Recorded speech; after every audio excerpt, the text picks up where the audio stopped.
کوئی محکمہ زراعت میں ہے، اس پر محکمہ زراعت کے ڈسپلن کا اطلاق ہوگا. کوئی شخص کسی محکمے میں نہیں ہے تو آرم فورسز کے ڈسپلن کا اطلاق نہیں ہو سکتا ہے. یہ تو آرٹیکل 8 کے خلاف ورزی ہوگی اگر آپ ایسا کرتے ہیں. پھر خواجہ حارث نے کہا کہ مخصوص حالات میں سویلینز پر بھی آرمی ایکٹ کا اطلاق ہوتا ہے. عدالت کے پاس آرمی ایکٹ دفعات کو قدم قرار دینے کا اختیار نہیں ہے.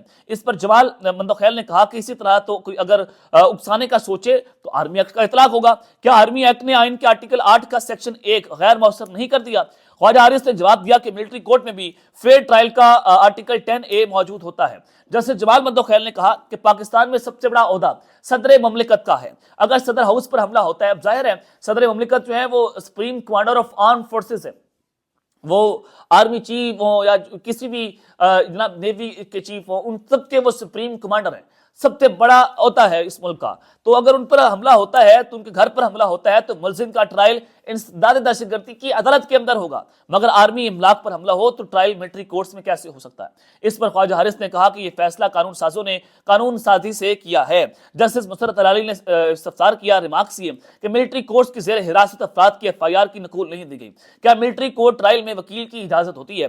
کیا ملٹری کورٹ میں ملزم کو تمام مواد فراہم کیا جاتا ہے؟ اس پر خواجہ حارث نے جواب دیا کہ جی، ملٹری کورٹ میں ملزم کو وکیل اور تمام متعلقہ مواد فراہم کیا جاتا ہے. اور پھر جسٹس جمال مندوخیل نے سوال کیا کہ اگر ایک فوجی اپنے افسر کا قتل کر دے تو کیس کہاں چلے گا؟ خواجہ حارث نے جواب دیا کہ قتل کا کیس عام عدالت کے اندر چلے گا.